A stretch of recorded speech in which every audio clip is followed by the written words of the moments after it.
good student where the teacher was good. As your businesses grew, what are the key lessons in terms of leadership? I always say that in life you learn or you win. You don't lose life. Young people today are looking for direction and not freedom. If not an entrepreneur, what would you be doing? Probably open a barber shop. I'd like to leave a legacy of students, teachers, an institution where every worker felt that he belonged to this place and that he took pride in working with me. On Monday he said, "Can I sleep on your lap and cry?" 2 days later, Thursday, he died.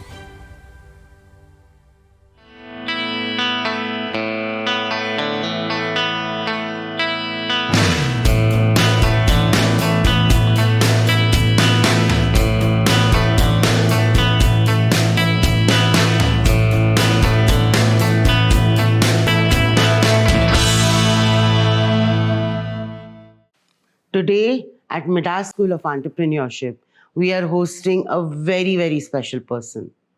Our guru, our chief mentor, my dearest father, cheerleaders for so many entrepreneurs and students in his life. Everybody calls him a business tycoon, a serial entrepreneur, but he is one of the most genuine, most amazing human beings you'll ever get to know. It's none other than Mr. Parag Shah, the chief mentor, the founder of Midas School of Entrepreneurship. Today, in the entire conversation, we're going to have a lot of candid questions, a lot of understanding of the person that Mr. Parag Shah is. I've known him very closely. As you all know, he's my father. But I would love to share this entire journey that we've all had together with him. The value of Guru Shishya is really the cornerstone of Midas. And when we talk to Parag sir, he's always told us to make our students the real center of this place. Everything that happens at Midas has definitely been centered around students. And Parag sir has taught us that there's nothing bigger or nothing more impactful than creating entrepreneurs of tomorrow. So good evening, Parag sir. We are very excited to have you here. One of the first things that comes to my mind to ask you is that, you came from a family of professionals. Your father was a doctor and a very renowned doctor. And you actually chose to become an entrepreneur 30, 40 years back. And what did spark that entrepreneurial journey at that age when you were so young and your whole family was on some other trip of their own? So how did you manage to become an entrepreneur or the black sheep? Firstly, you're wrong about my age. You're making me younger than I am. But you are young at heart. Yes. This happened 50 years back. And I came from a family of professionals. My father was a very renowned doctor. And he wanted me to become a doctor too. I was a dyslexic. And those days, dyslexia was about... So 3 and 6 are mirror images in Marathi. And for the life of me, I could not make out the difference between 3 and 6. I remember my father would be reading Times of India and he would give me a maths ka sum. And 3 and 6 I used to do good. He would slap me and he would tell me, "Tu hajam ki dukaan khol le." I would open a barber shop. From that day, I felt that I must do something that will prove to him that I am worth something. And he actually appointed a teacher to teach me the difference between 3 and 6. The teacher gave up, but I didn't. So the funny part of it was that, the travesty of it is that when it was my time to prove to him, he was no more. It passed. Very difficult to navigate through a family of professionals. People who are so used to going to office, working very hard, coming back. As opposed to a businessman, as his business settles down, he has more and more time to himself. My father would wonder, what am I going to do? I went to him and I told him I want to start a photo lab. He didn't know what a photo lab is. He knew I was very interested in photography. I used to take pictures of people and shoot pictures and do things. He thought, am I going to become a photographer and going at wedding and taking pictures? Photography was not considered a very high on the social hierarchy of things. Although I didn't mind shooting pictures. He told me, are you going to shoot pictures in wedding? I said, I might, but not now. Now I'll be processing the films that come. And the rest of it you know. So it was difficult. I failed in my 12th science. I walked up to my father. My mother actually slapped me. And she said, Goddess Saraswati sits here. And you have insulted Goddess. I told her, I'm sorry. That day was the day I decided I'll do something in education. And as we have it, I'm in education for last 18 years. So isn't it ironic that someone who probably who failed his 12th on purpose today has so many has a well-renowned institute like Flame, like Midas under your wing, and it's a celebrated genre of education also, because liberal arts was never a part of the Indian system, and today the Indian government is actually making all universities take it into account that it's a very integral part of teaching students. So would you call yourself a very good student when you were young? I was a good student where the teacher was good. If the teacher wasn't good enough, I was never interested. I was very interested in reading. I was extremely fond of reading. As a kid, I was very shy, so I would sit down in one corner, put my thumb in my mouth, and read a book. The book would consist of amazing stories. And I would be lost in the world of dreams. That's where I learned to dream. And I wasn't a very good student. No. So what today makes you such an amazing teacher? I think the passion. I remember my father's friend, T.S. Narasimhan, was a producer of Malgudi Days. He once said to me that, Parag, you're going to end up becoming a teacher. I said, are you joking? He said, mark my words. And as travesty would have it, I started Flame, Foundation for Liberal and Management Education. And you were born on 5th of September, which happens to be Teachers' Day.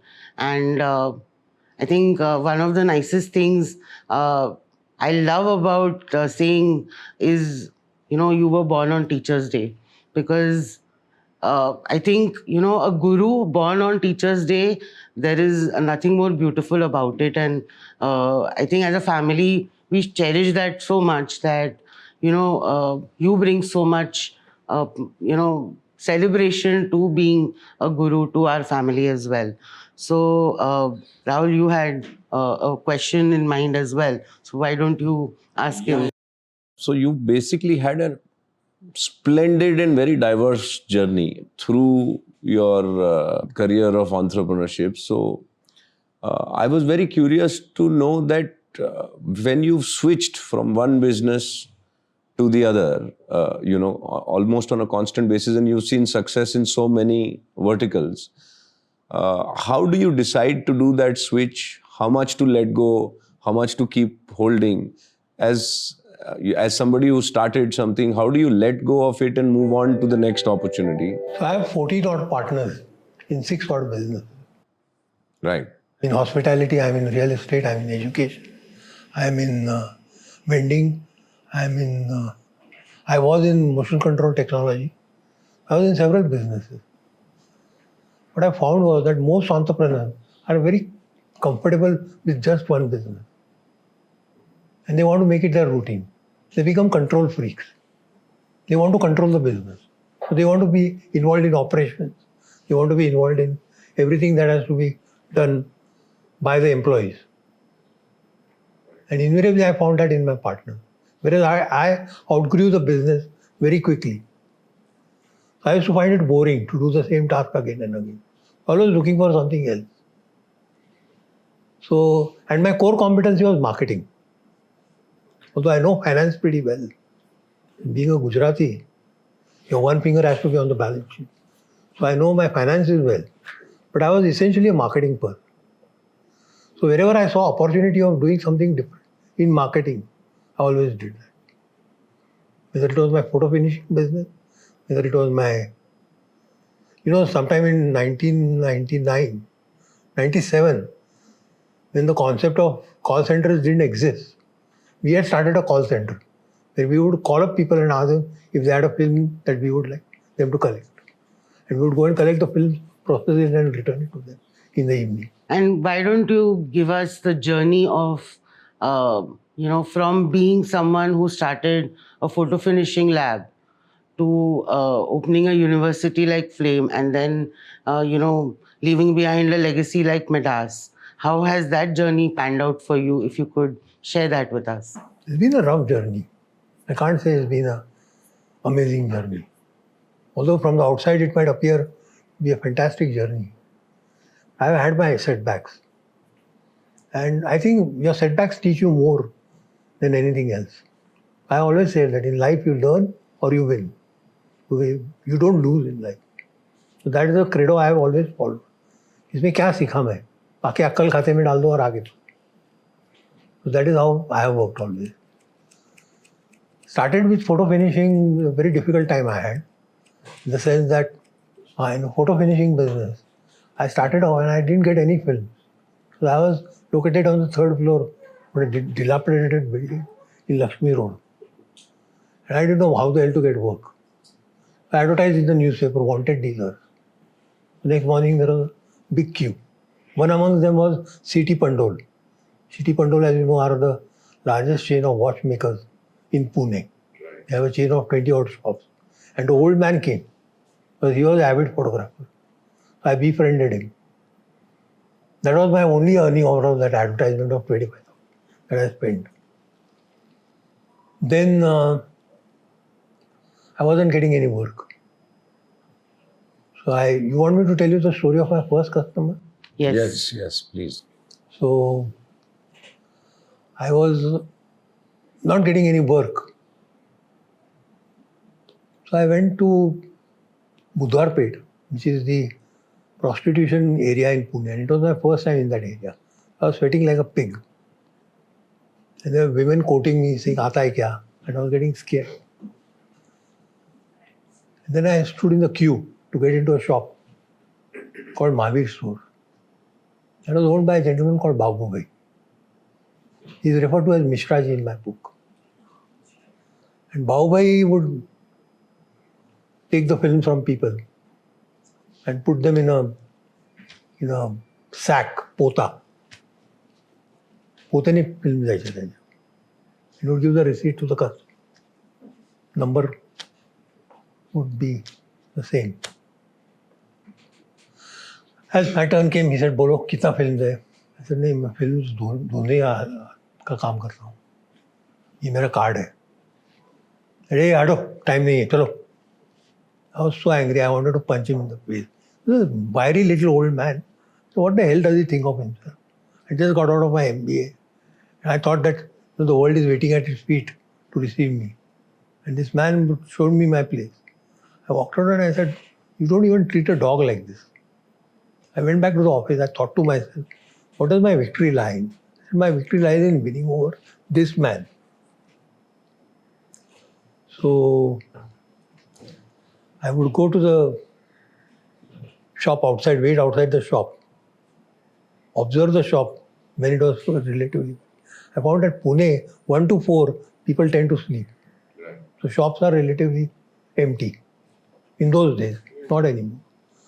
So I would go there at 1 o'clock, 2 o'clock, tell him, Babu, chai pi lo. He would give me a cup of tea. That was a half cut chai. Cut chai means your standard cup of tea is 110 ml. Cut chai is 55 ml and it is shared by 2 people. So you end up with 25 ml. You no more than 2 sips. I would share a cut chai with him. On the 10th or 15th day, he felt sorry for me. He gave me 5 films. He said, "Aap leke jaoge." I was very excited. If he gave me 5 films every day, he was sending 500 films every day to Photopass in Mumbai. So he gave me 5 films. I rushed to the lab, very excited. Started my machine, processed the film, printed. Next morning, bleary-eyed, I reached to him and proudly handed him over the packet. ये क्या कचरा लाया? He looked at the print. He said, this is kachra.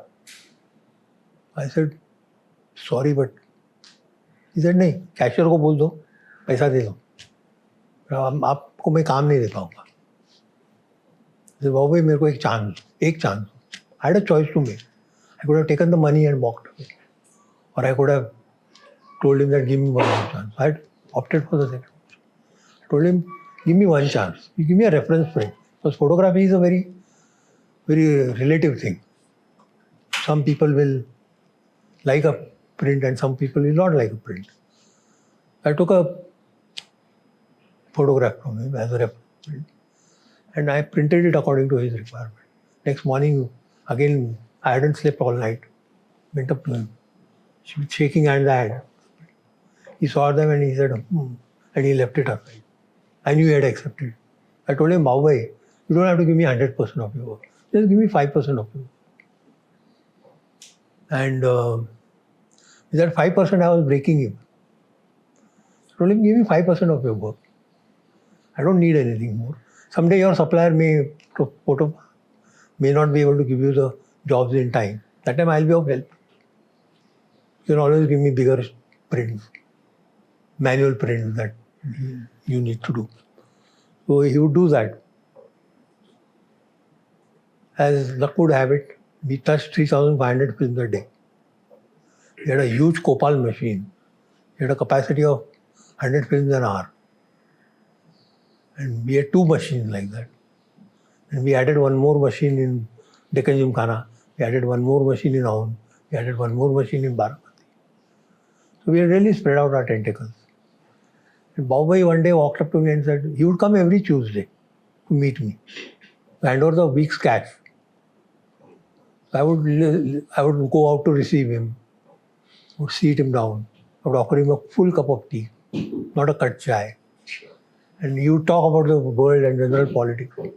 He would walk out and everybody in the office would get angry with me, saying that ये क्या लगा है, ये बुढ़ा के time लेता है तुम्हारा.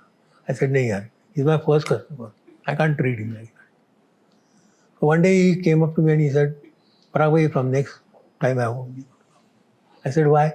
He said, I'm shutting down my business. I said, तो क्या हुआ? Doesn't stop you from coming to me every Tuesday. Come to me every Tuesday at 4 o'clock. We'll have a tea together. So that silsila continued for a couple of years. After 2 years, he said, again, next Tuesday I won't be able to come. I said, what happened? And then I'm suffering from liver cancer. I'm dying. I said, so what? I'll come to your house. I would go to his house every Tuesday. And one day he said, can I sleep on your lap and cry? He put his head on my lap and he started crying. He said, you're a good man. Things will be good for you. I didn't know what to do. I was frozen. I didn't know how to caress him or make him feel good. I walked out of that and 2 days later, Thursday, he died. So I was very sad. I went back home early. And I remember my daughter Pooja, she would look at my shoes. And she would say, my father turns magically from a businessman to a papa when he removes his shoes. So that day I wasn't removing my shoes. So she said, what happened, Papa? I said, this is what has happened. And she said, okay. And then, Baubhai, I said, we'll put a picture of him in our lab. As I walked into the office next morning, I saw his son sitting there. I said, Raju, what are you doing here? He said, please come with me. I went with him inside my cabin. And he opened his pouch and he kept a brick of gold. And he said, this is my father has left you in his will. I said, what nonsense? How can I keep it? He said, even I can't keep it. It's given to you, you have to take it. I thought for a moment. And then I went to Raja Gadgil, P.N. Gadgil in Pune. I told him, how much is the value of this gold brick? He said, 2.5 lakhs. It was 50 tolas. 5,000 rupees was the rate those days. So it's 2.5 lakhs. I said, okay, give me the check. I added another 2.5 lakhs. 5 lakhs corpus. I continue to educate 10 kids every year from that 5 lakhs. So that lesson that taught me was never forget your first customer. He gave you trust, not money. So you must never forget your first customer because he gives you trust, not money. That trust is very important for you. So, who really inspired you all through the journey? Because I'm sure there were a lot of difficult times in your life. So, what kept you, inspired, focused, and not letting go of every dream that you had? There are many people who have inspired me. Steve Jobs was one of them. Dr. B.V. Joshi was another. Nimesh Shah was another. Each one had their own qualities. And I picked up those. And I would talk to them whenever I was in difficulty. And they would give me a way out. Steve Jobs, of course, I didn't know. But Joshi and Nimesh Shah, I would talk to them. So, what was that one big success that you had in your life, like a cathartic moment that really changed your journey and the course of direction for you to really, take a real step forward? I think that was when we started Florida Street. I remember I took my kids, I took you and Darshan out here in the night. There was nothing here. And I showed you this is where we are going to have our housing society. And I was very excited about it. That was a turning point in my life. Another one was when I started Flame. We had the dining room underground. Because the upper floor was not ready. As I was walking down, I saw the students sitting there, about 180 of them, and having their dinner. I said, wow, I made it. That was another wow moment for me. And if those moments didn't probably happen in your life, do you think it would have been very different today? Because people always wait for that, one moment to happen in their lives. I think happiness is very momentary. It's a fleeting experience. Sadness is something that lives with you all your life. So happiness is fleeting. So those memories are very deeply etched. The sadness you forget. What was one of your happiest days in your life? The day my daughter was born. And he will answer that. That's why I asked you this question. So you wanted to say. I just want to ask, as your businesses grew, like what are the key lessons in terms of leadership? Like what would you say are the key lessons that you would like to share with the audience on leadership as your businesses grew and you experienced? Leadership lessons. Yes, like the key leadership lessons. Another thing is that you must have a shared vision. With whoever you are doing a partnership, whether it's your investors, whether it's your business partners, whether it is your customers, whether it is your suppliers, you must all have a shared vision. The most important task of an entrepreneur is to sell his dream to all his stakeholders. Very important. Second is I have 4 rules of partnership. First rule is that I have a shared vision. Second rule is prepare your dissolution deed before you prepare the partnership deed. You must know how you're going to separate in case you're going to separate. It's very clearly written down. Before you prepare the partnership deed, prepare the dissolution deed. The third is that speak not right. These days people say I love you and I'm breaking up with you over text message. Our Indian society is a very verbal society. We are not a written society. What was written thousands of years ago continues to remain the same. We are not एक बार लिखा है वो पत्थर पे खींची लकीर हो जाती है. So it's very difficult for Indians to understand what is written because the tonality is not understood. So I have to call up my partner and tell him that Anil, let's meet. You would take it as a request. But if I messaged him, let's meet, he might take it as a command. Might misinterpret. So when you're talking to your partner, always call first. And the fourth rule was spouses don't meet. Spouses never meet. So if the spouses meet, then there is a lot of khichdi. Yeah. So these 4 rules I followed. Then I always say that an entrepreneur has a lion's heart. He is ready to give up in the short run for gaining in the long run. He has a camel's stomach. He knows how to play the waiting game. He has a eagle's eye. He knows how to focus. And his lady's fingers, because he's gentle with people. So these 4 qualities are of a surgeon also. Surgery, they say these are the 4 things. A surgeon. You have a lion's heart, camel's stomach, lady's fingers, and eagle's eyes. But I have added a 5th one. He has a shark's teeth. Doesn't linger on taking decisions. Taking decisions quickly is very important as a leader. You must encourage your subordinates to take decisions on their own. Doesn't matter if they go wrong. Back them up if they take a decision, even if it was a wrong decision. Someday they'll get it right. But if you don't empower people to take decisions, then you're only centralizing your authority. The next lesson in leadership I had was, what can you give up in the short run to gain in the long run? That's a question you need to ask yourself. Are you doing something for instant gratification? Are you doing something with a longer vision? You should always do something with a longer vision in mind. Then the final lesson I have on leadership was that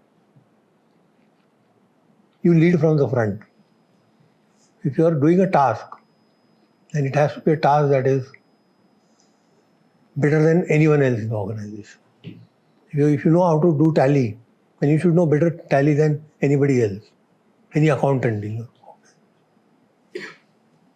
Or if you're going to do photo printing, then you should become the best printer in the world. If you're going to do education, you must be the best teacher in the institution. When I started Flame, I went to some professors in IIM Ahmedabad, and they thought that this is a big fat man with a bag full of money in his bag. He's come to us asking us to set up an institution. They treated me very condescendingly. I would not say anything because I didn't understand education. I kept quiet. But over a period of time, I had grasped the nuances of education so deeply that they used to shut up when I used to talk. Pooja is a witness to that. So whatever you do, you should be the best at it. You need not be best at everything. Whatever you do, you have to be the best at it in your organization. Compete with yourself, not with others. Be a better version of yourself every day. These are the lessons in leadership. You went through a lot of health crises in between, especially after you retired from Flame. And a lot of people have seen you go through your entire weight loss journey. Would you like to share that with everyone? So I had, in 2008, I had my first heart attack. It was a bad heart attack. I got up in the morning and I vomited and I passed stools. And I remember my father telling me that if anybody has pain in the chest, and if he vomits and if he passes stools, the sure shot sign he's going to die. I thought I'm going to die.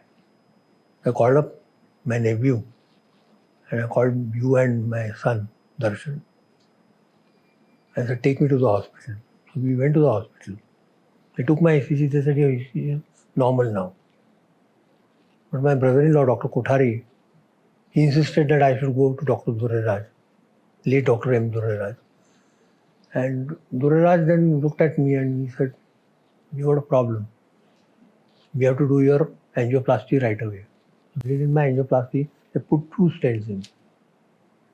But my lifestyle continued the way it was.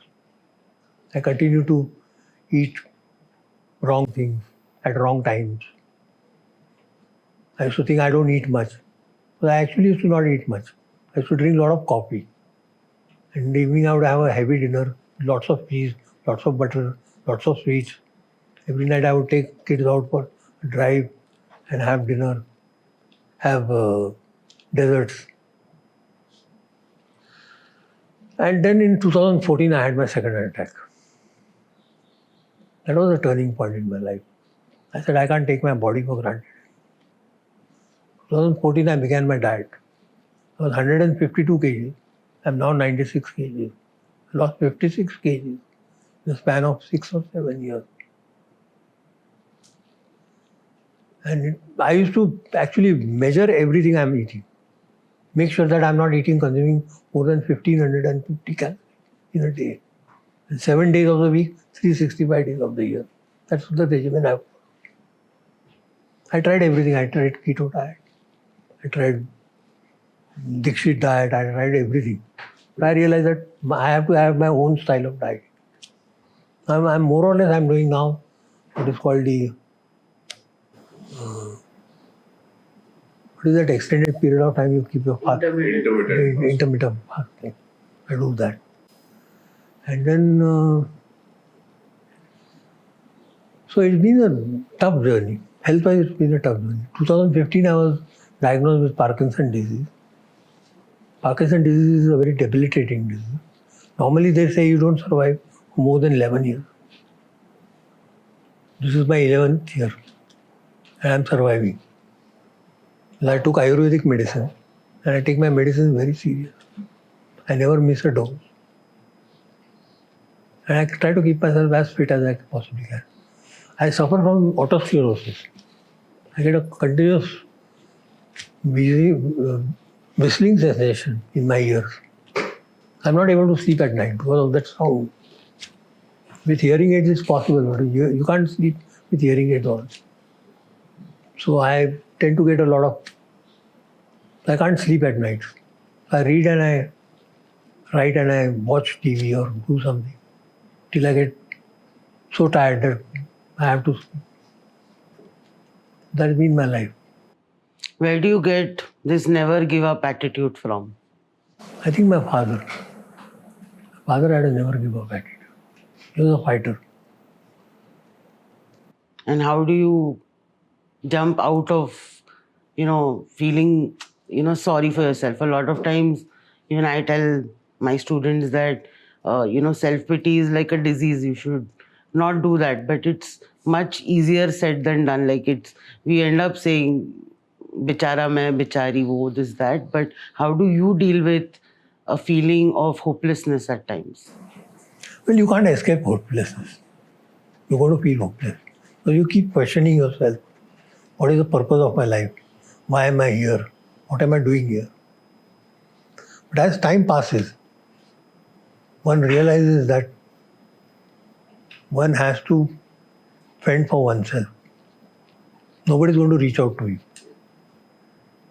So I've learned to live in my solitude. I've learned to deal with my solitude. And I enjoy my solitude now. So, wanted to ask that you've always had a penchant for opportunities, that keep coming your way, and you've serviced so many. So, what do you see are the upcoming good opportunities based on the macro context? If you could, just shed some light on. I believe roti, kapda, or makan is never going to go away. So if you enter the food business, you enter the fashion business, or you enter the residential housing business, it's never going to die. These are sure shot businesses that will do well. If you have a product that has value, people will buy it. The second is AI is going to be, of course, disrupting. I've seen so many technologies that have been disruptive in my life. When I began, there was no concept of telephone. Having a telephone in a village was considered a luxury. We are the only people in town who had a telephone. So you have to call up the operator and tell him, connect me to MSCB, connect me to police station. All the government offices had the telephone. And I think what I see is flying cars. is going to be a reality in the near future. I also see a lot of things happening in the area of being able to transpose material from point A to point B without any, contraption. I can be there, I can be here. I can just, like they do in this Star Trek. Right. The guy stands to transpose it. That's going to become a reality. How important is technology according to you? Very important. You can't escape technology. Most 65-year-olds don't know how to operate Excel. I know how to operate Excel. Yeah. Most 65-year-olds don't have an Instagram account. They have a Facebook account at the moment. They won't have an Instagram account. No, the funny part is most of them forget their passwords. So they're creating multiple accounts of the same name and every day coming back and saying, which password did I put for this one? But yeah, I've seen you really comfortable with technology, whether it is getting onto a Zoom call when we were in COVID to having multiple, accounts on different social media platforms. You're very comfortable, and I agree that this generation is your generation may find it extremely difficult to be that, but even being with you, I've understood that you have to be ahead of time, think ahead of time, because if you're not actually 10 years ahead, then people are just going to walk over you and you're not going to even realize it. So I think love for it is okay, but you need to know it is extremely important, so you shouldn't run away from it. uh, Another thing that I wanted to ask you was that what is the legacy that you wish to leave behind? I would like to leave a legacy of students who felt proud to be my students. I want to leave a legacy of teachers who felt proud to be associated with. I want to leave a legacy of an institution where every worker felt that he belonged to this place and that he took pride in working with me. That is the legacy I would like to leave. What does Midas mean to you? Midas is my little Gurukul. It's like my little baby. At the age of 65, if you have a baby, you can imagine how painful it would be for a father to bring up that baby. I have dutifully handed it over to you. And you're running it very well. But what Midas means to me is like a Gurukul, where there is a personal interface between the teacher and the student. Students these days are not looking for freedom. They're looking for direction. Our generation, or up to your generation also, freedom was a scarcity. You were one of the few who enjoyed a lot of freedom. But a lot of your friends didn't. So I think it's important that we understand that young people today are looking for direction and not freedom. Knowledge is available in thin air. You Google anything, you'll find out anything. Ask any question to AI, they'll provide you the answer. But the important thing is that you must engage with the students at a personal level and never feel smaller than students. One of the problems teachers have is that teachers feel smaller than students because they are economically not as comfortable as students are. But I don't belong to that category. So to that extent, I am more than an equal for them. So they are always curious. They always ask me, "So what is your net worth?" I never tell them. I just smile at them.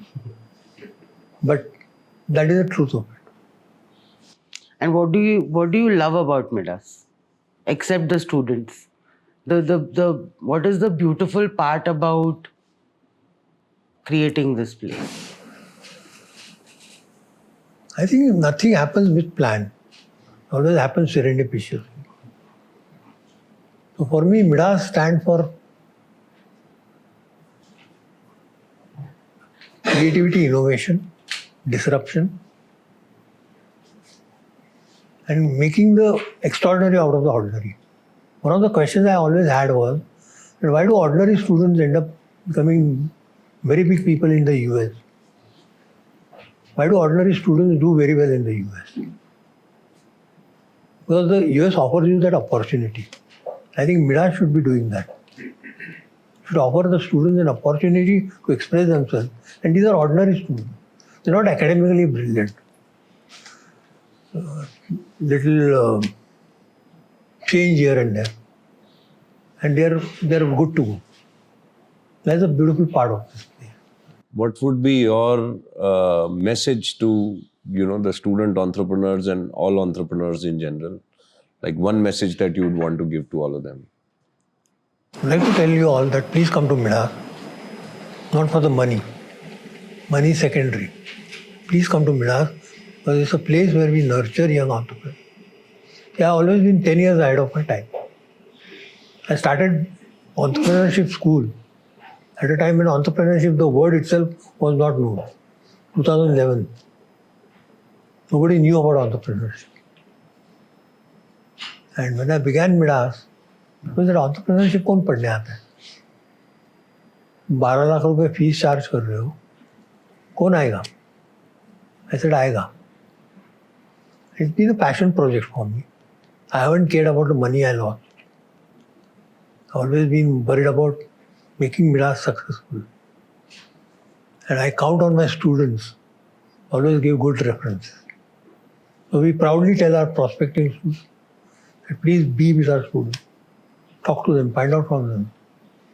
And when I see them presenting in front of their parents, and the changes their parents see in them, it's amazing. It brings tears to my eyes. That's what Midas is to me. One last question I would like to ask. What would you like your epitaph to say? I would like my epitaph to say, he won, he lost, he fell down, he got up, and he won again. But he didn't come in and he came, he won, he lost, and he won again. Getting up is more important than failing and winning. Is that resistance, that resilience, the gumption, and the courage of conviction, the character to get up again and again is, I think, very important. And I think I would like my epitaph to say that in this short. He came, he saw, he fell, and got up. What is something that you've not shared about your journey or yourself in your book Antarprerna? Something that what have you not shared about your journey or yourself? Why would I share it now? Just curious. Not meant for public consumption. I'd like to share a story of one of my students. Her name was Hemlata. And she was a very frail girl. You remember her? Yeah. Hemlata Jaitawat. She's now in Tokyo, I think. Yeah. So she walked up to me and she said, I want admission with you. I said, you're a village girl, you don't know how to talk, you don't know English. How are you going to survive this place? She said, don't worry about that, I'll manage. I said, who have you come with? I come with my father. I said, call him inside. Father came, saluted me, said, sir. I said, कहाँ काम करते हो? मैं police में हूँ, constable. He said, मेरे गांव में, he belonged to a village in Rajasthan. This girl was from a village in Rajasthan. She said that I'll manage. So he said that in his village, every girl who's born is actually put in a bucket of milk so that she dies. Girls are not allowed. They're considered a bane. And he said, I fought with my family. I said, I am not going to do that to my daughter.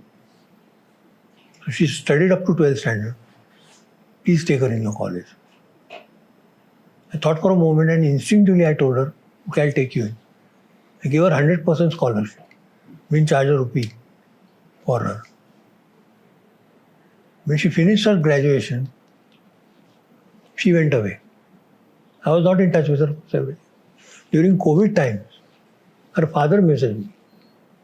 Said, नमस्कार पराग sir, मेरा नाम भैरव सिंह जैतावत है. आपने मुझे पहचाना नहीं होगा, लेकिन आपकी स्टूडेंट हेमलता जैतावत अभी she is at so and so place, she does so and so thing. I told him, I remember you very clearly. I remember you told me that girls in my village were killed and I fought for my daughter. He said, I'm surprised that you remember so vividly our conversation. Then he would write to me every day. He would say, now I've become a PSI. I make sure people are following the COVID rules. I said, please tell Emlata to call me. She called me one day and she was profusely thankful for having given her the opportunity. So that has been one big moment of celebration for me. That one kid who I picked up from a village, she works in Lehman Brothers now in Tokyo. She's the chief analyst officer there. That was a great achievement for me. So, any powerful quote which has helped you keep on going all these years, or like a few of them which has inspired you and motivated you all these years? Yeah, a quote. Any quote or any line. I remember a ghazal from Ghalib where he says, रंज से cougar हुआ इंसान तो मिट जाता है रंज. रंज से कुगर हुआ इंसान तो मिट जाता है रंज. Ranj means sadness. Cougar means to be bloodied. लहू लहाल होना. तो रंज से कुगर हुआ इंसान तो मिट जाता है रंज. मुश्किलें मुझ पर पड़ी इतनी कि आसान हो गई. So रंज से कुगर हुआ इंसान is when a man gets bloodied with pain. His pain goes away. मुश्किलें मुझ पर पड़ी इतनी कि आसान हो गई.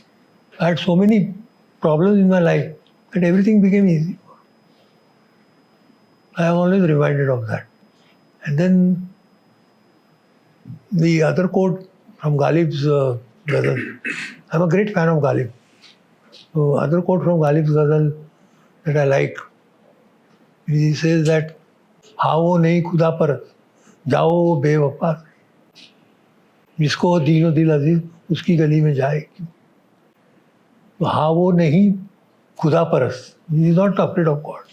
He is not a deep follower of religion.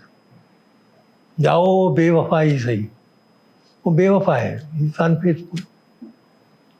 जिसको दीनो दिल अजीज. Somebody who likes his own heart. Why should he enter a lane at all? उसकी गली में जाए. Metaphorically, it's a very beautiful way of putting it.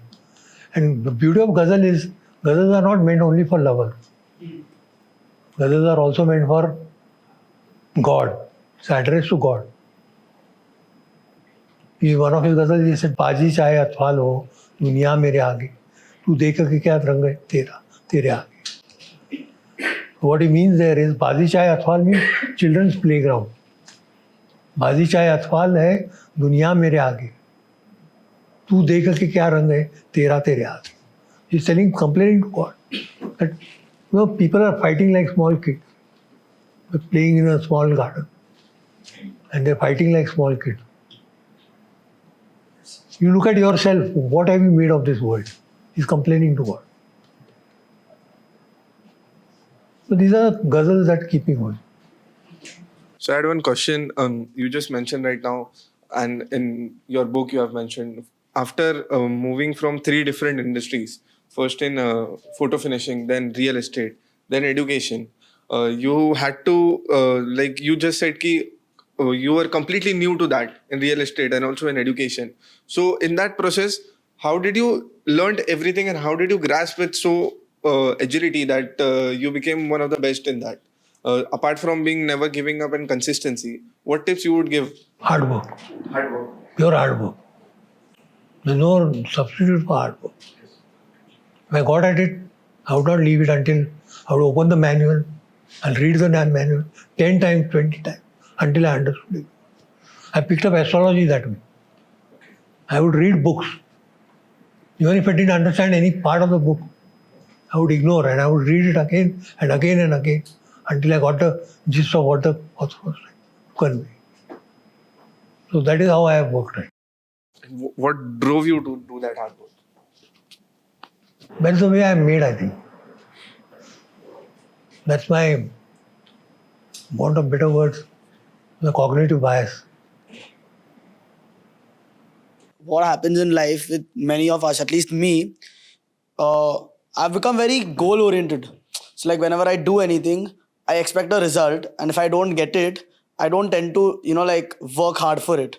Whereas, somewhere, what I have felt in your story in your life, that you've always been a process oriented person, and where everything has been achieved. Like, once you do the process. So, is there any tip for us that how should we actually change that mentality from being a goal oriented person to a process oriented person? I think if you set your goal, then processes don't remain important. Focus on the process. Just keep focusing on, am I doing this right? That's the question you need to ask. Am I doing this right by what I think will get me to the goal? So Dhoni once had said, when the Indian team won a cricket match against Australia, he said, I'm very unhappy with the team. So the commentator asked him why. He said, they didn't follow the process. I want them to focus on the process. So the reason why Indian team won under Dhoni so many times was because he followed the process. So one has to follow process.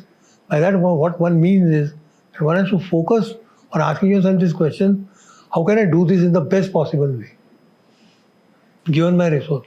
Since you spoke about Hemlata, something that came to my mind was that you were a very different father, right? So me and Darshan had a lot of friends whose parents were extremely different, and both of us were given a lot of freedom, but at the same time, a lot of responsibility as well. And how did you know that this is the way to go about it? Because it was honestly not a normal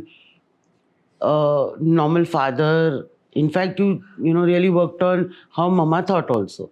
So both of you have been very open about what we wanted to do.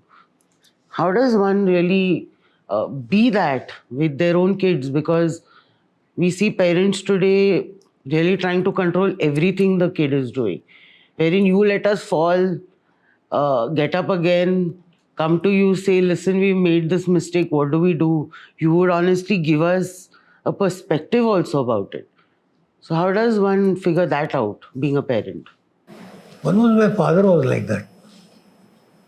He always believed that we should leave this kid alone, let him fall down. Once I remember, I came back home crying. Somebody had hit me. My father said, you should never come home crying. You should have beaten that guy up. Doesn't matter if you go beaten up in the process. Don't never come home crying. So that was one value system I picked up. Other is reading. I read a lot about child upbringing, what makes a difference to them. I would follow those things. For example, I would tell you stories as a kid, which are all concocted by me. And these stories would be giving you life lessons. Yeah. So these are things I learned from books.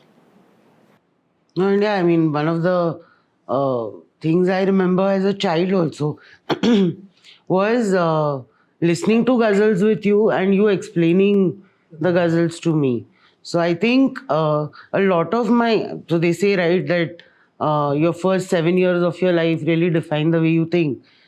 So I think the level of spirituality, philosophy, or just being probably came from very simple language that you made me understand about ghazals, which was crazy. And today also, sometimes when a ghazal plays and I start singing, a lot of people just look at me like, how do you know this ghazal? And it's like, I've heard this 1,000 times. So, you know, it's a very good thing to actually engage with anybody, if for that matter, whether it's your son, daughter, your friends, everybody, where you can share life in general. I think your love for ghazals taught me empathy and life in general. So I thank those long walks or drives, you know, that were full of I these remember the ghazals. first ghazal I taught you was Ajnabi Shahar Mein Ajnabi Raaste. Yeah, what a beautiful ghazal. One of the ones that I can probably narrate fully. So very beautiful. After Dada had passed. So we've discussed, the greatness of being a teacher, the qualities of being an entrepreneur. How important is to be a good student, and what is a good student according to you? Someone who's willing to learn and is willing to question. He doesn't absorb everything and takes it as a call. He should be able to question. He should be able to counter your point of view. If we can give students that freedom. See, in the Indian education system, unfortunately, students are trained not to ask questions. Very difficult for me to get them to ask me questions. So, good student is somebody who will question the teacher. So he thinks through issues and comes up with questions that have not crossed even the teacher's mind. That's a good student. Capacity to question the status quo is very important. So,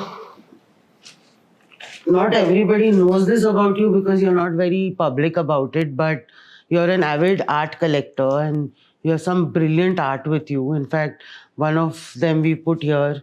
Would you like to share this?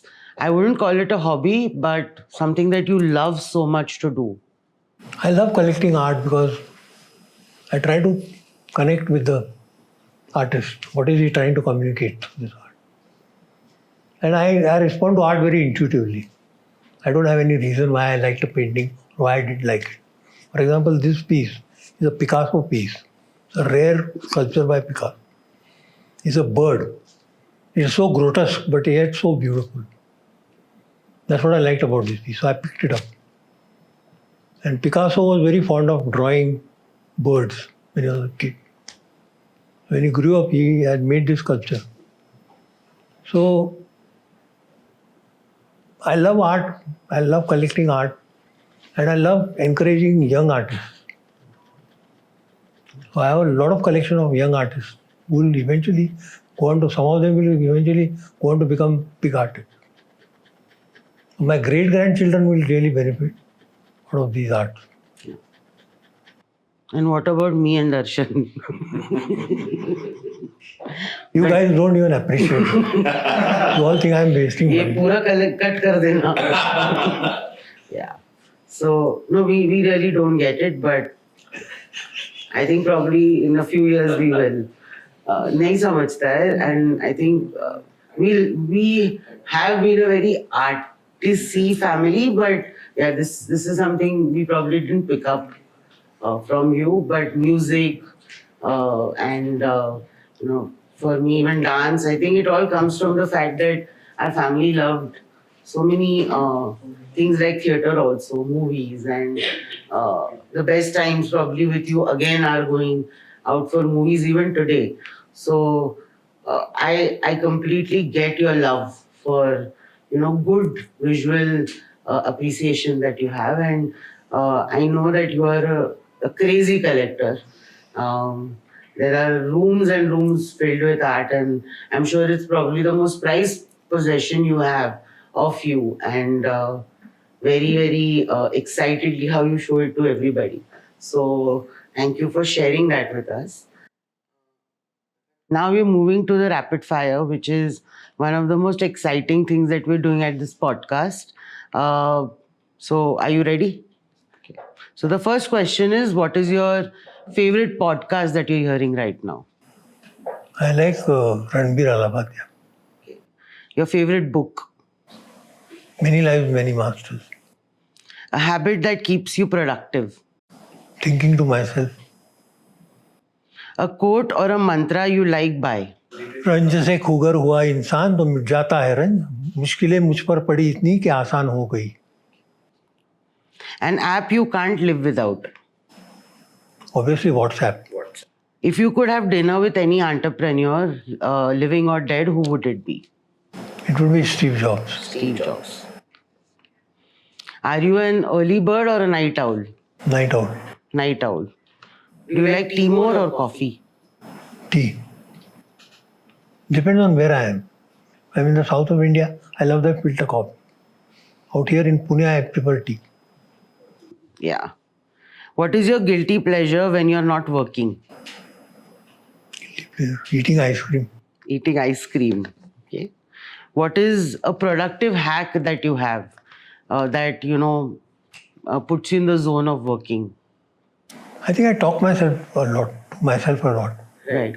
I tell myself, you have to do this, you have to do this. The power of auto-suggestion.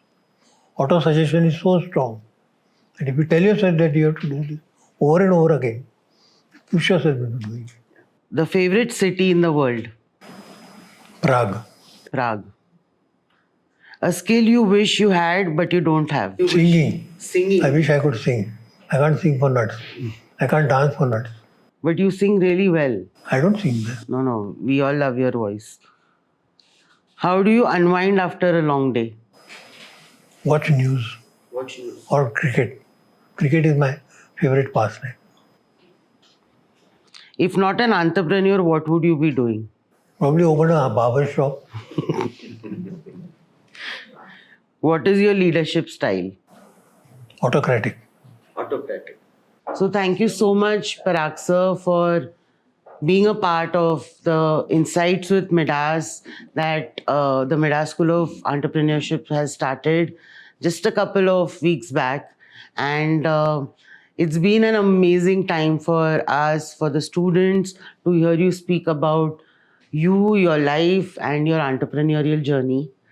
I think what really defined a lot of moments today for me was one that you've always celebrated your failures. Nothing really put you down, no matter what life was throwing at you. And I think that's something we all need to learn at this point of time, because it's very flimsily used. Depression ho rahi hai, anxiety ho rahi hai. But I think when I look at you as a person, one shouldn't even take that path up, but look at how they can become more of solution providers than going and seeking for problems in their lives. What I also learned is that you've been someone who has always had a voice inside you that told you that this is the right thing to do. You always went with a lot of intuition, but you've also backed everything in your life with logic. You had varied experiences in your life, but you've only learned from them, whether it was success or failure. And for me, the bottom line is humility is what made all the difference in your life, because that defines you pretty much as a person who has achieved so much, yet has chosen to be the most humble person. So I think that was the whole summary of this beautiful conversation that we've had today. And I thank you once again from me and Rahul for coming and being a part of this podcast. Thank you, sir.